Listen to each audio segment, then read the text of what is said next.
अस्सलाम वालेकुम। ATV news से खबरों जो सिलसिलो जारी है। मां ताके कोट जी काम खबर खागा कंदो हलां। कोट जी भरसा माल चंद नौजवान 3 डी अग 6 हथियार बंदन हथा अगवा।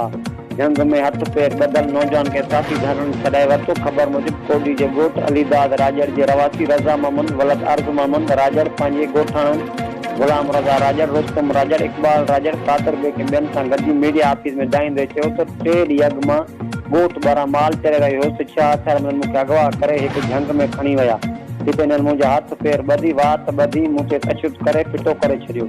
मुसलसल 3 ॾींहं ते रहियो मां झंग में पियल रहियुसि। जिते अगवा कंदड़ मूंखे पाणी बि न पीआरियो। उन में झंग माल चारींदड़ धनार मूंखे बेयार मददगार ॾिसी मुंहिंजा हथ पेर वात मां कपिड़ो खोले अची घर पहुतो। हिननि चयो त मूं 6 मां 3 अगवा कंदड़ खे सुञातो आहे, जंहिंमें कुतुबुद्दीन राजड़ हाशिमी पुनल राजड़ शामिल आहिनि। जॾहिं त ॻोठनि रुस्तम इकबाल कादिर बेके ॿियनि ॿुधंदे चयो त असांजे नौजवान खे अगवा कंदड़ ख़िलाफ़ पुलिस को बि क़दम न खणी रही आहे।